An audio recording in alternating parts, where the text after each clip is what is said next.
Hey y'all, I'm Olivia Lawn and I'm the Vice President. And I'm Kelsey Wallace and I'm the Missions Chair.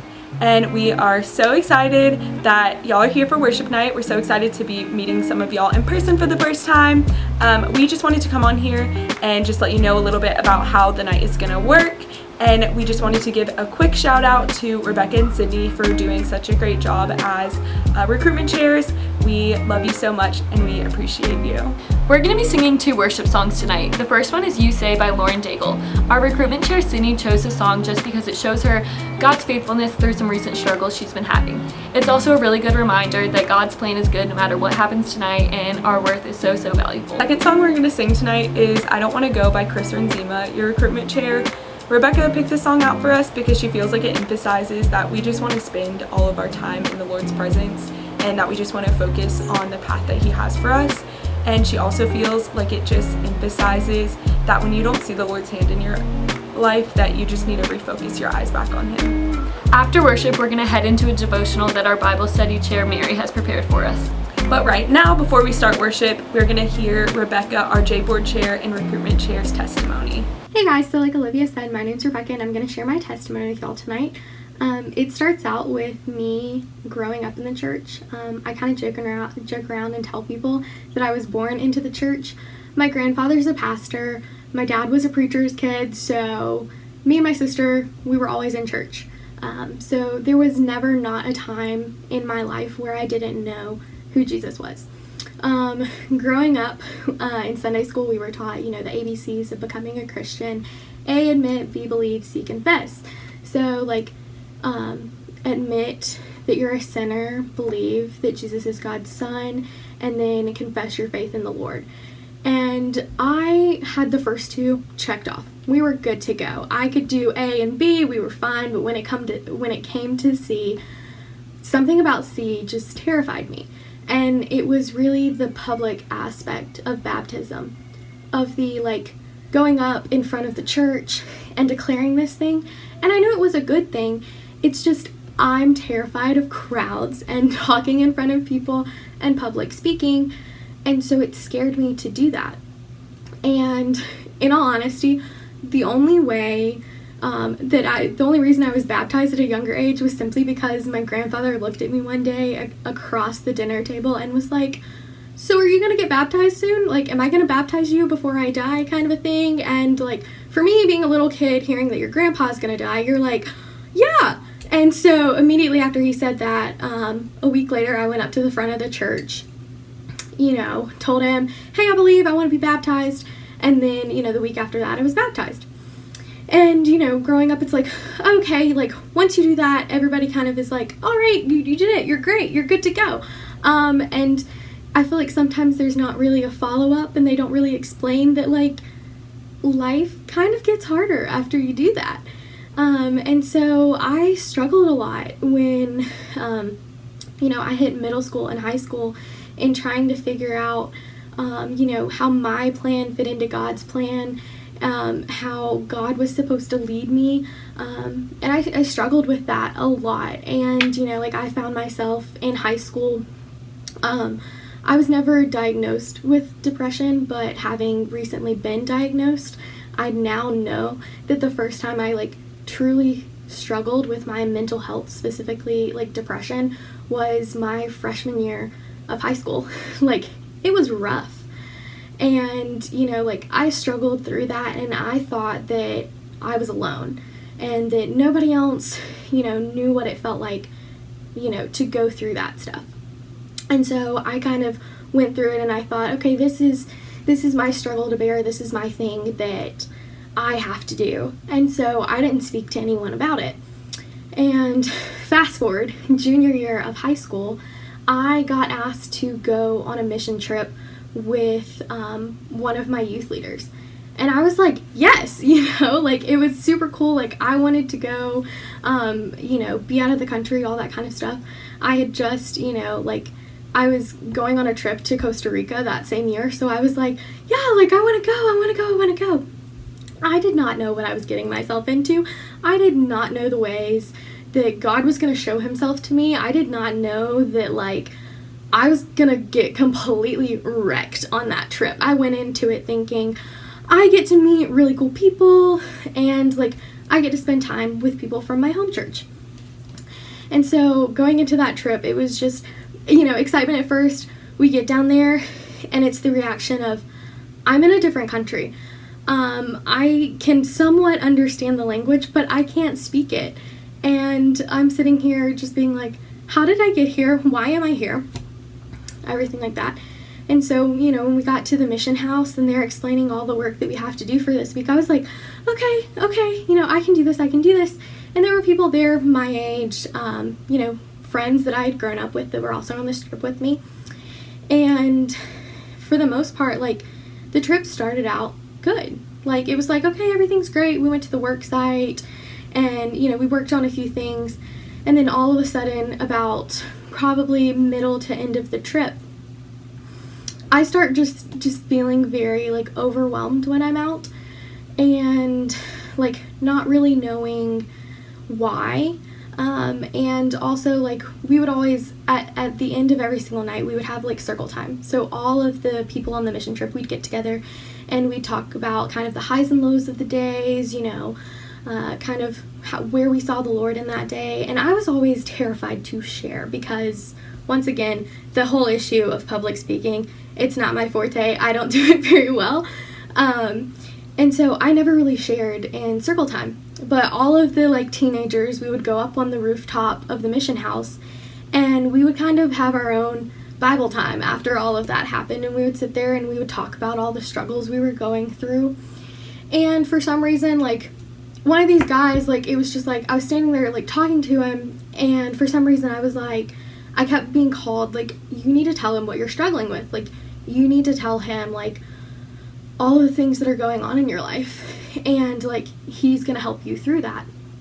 And, so I ended up, like, opening up to him, and, like, the Lord used him in a way for me to fully understand what I had been going through and to put names with issues that I knew that I had, but that I would not attach a name to. Because for me, it's like, if you don't name it, it doesn't exist. And so I was terrified to say, oh, I have this, or I'm struggling with this, because to name it is to make it real. And to me, I didn't want to face reality that was real. And he helped me a lot through that. He holds a very special place in my heart, honestly. Like, the whole entire country, I ended up going on 2 other mission trips, so a total of 3 trips to Guatemala. And each time I learned something completely new about myself, and I created a bond with people that I did not see myself ever creating a bond with. For instance, my second year, after, naming everything that I was, going through, I'm like, okay, well, I still don't know anybody who's going through these things. And so I started talking to the Lord, and I was like, I need you to show me someone who has these issues, who has gotten through these issues, who, like, has loved you through, like, all of these issues.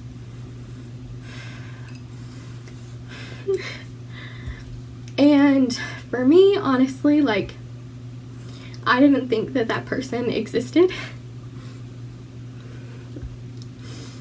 until, once again, I was in Guatemala, sitting there completely crying my eyes out because of my mental health and not knowing how to deal with it, and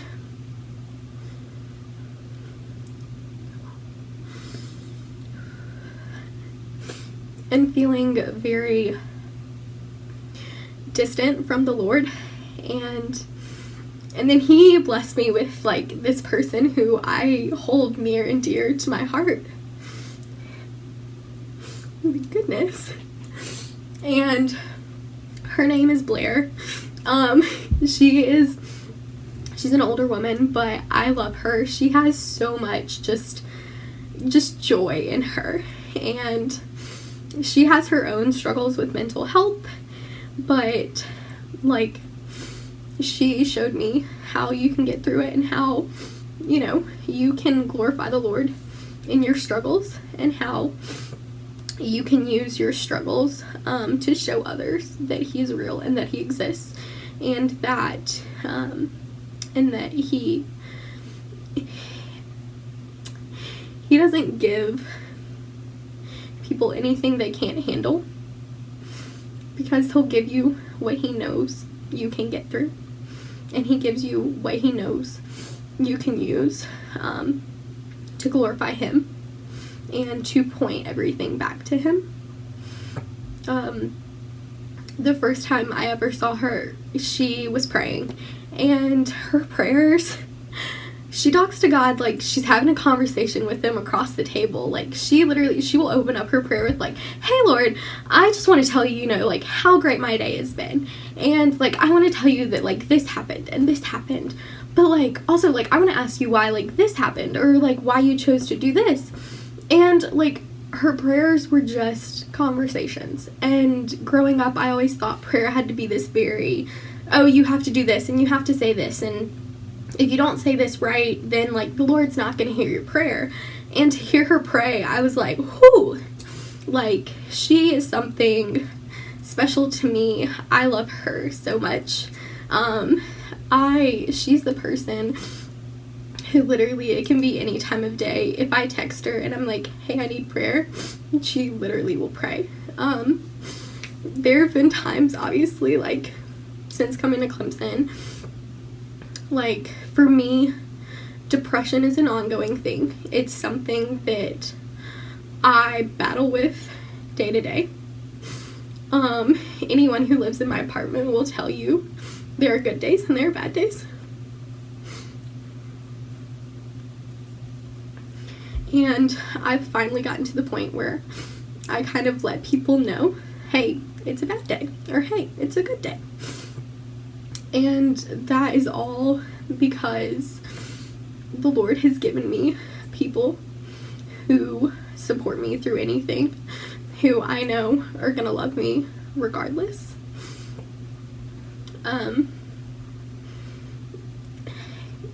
Like, that's all I know. Like, he's placed people in my life that struggle with my same struggles to show me, hey, they still love me, they still glorify me, they still constantly, like, they come back to me, and they have all the same struggles you have.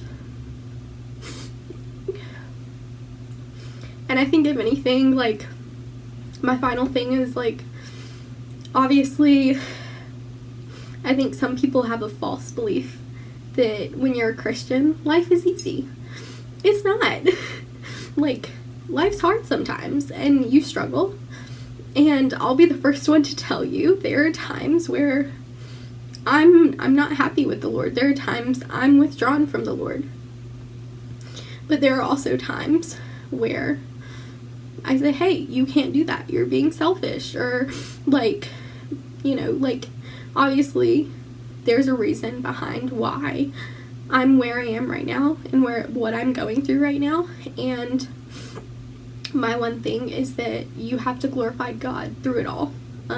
Ultimately, he has determined where you will be, where you end up. You can hope and you can dream and you can ask for what you want, but in all reality, if it's not a part of God's plan, he's not going to give it to you. And the thing is just ultimately, he loves you. He knows what's best for you. And the thing is he's going to place people in your life that are going to help you through the hard times. He's going to place people in your life that are going to come in and show you that it's okay, to be angry. It's okay to be mad. But ultimately, you can feel that for a split second. But overall, you need to be thankful to him for what he's done for you. And so, like, I'm sorry for all of this. I didn't think it was going to happen. But I'm still really emotional when I, tell my testimony, because there are still some hard spots for me. There's some spots that don't feel the best, that I don't love sharing, but ultimately, I feel that if I share them, they're gonna help someone else. And so, like, ultimately, like, me sharing, like, even though I'm crying and everything like that, like, me sharing is glorifying God. Because in reality, like, I'm still here. Like, I've been through a lot and I'm still here. So, and in all honesty, I told this to Mary the other night. I would not be here if it wasn't for a lot of the girls that I've met through SAO. They have seen me at my lows, and they have loved me through it all. And so this sisterhood means a lot to me, and I hope that this sisterhood can bring you the people who will push you through your lows and will be there and wipe your tears, because Lord knows I've cried on Mary Rob's floor countless times. I've also cried in Hannah Hildreth's kitchen many a times. I've cried in Gail's bed. I've cried in a lot of people's spaces, and it's because this sisterhood has given me people that I can go to and be my truest self, and it means a lot to me. But that is all I have to share tonight. Obviously, if anyone wants to talk to me, you're more than welcome to. I might cry if you want to talk to me about personal things.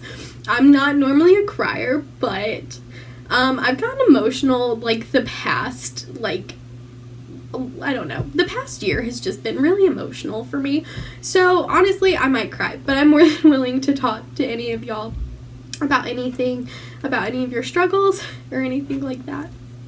So I love you all, and I hope that this sisterhood brings all of these things to you, and it brings you the people who are your people.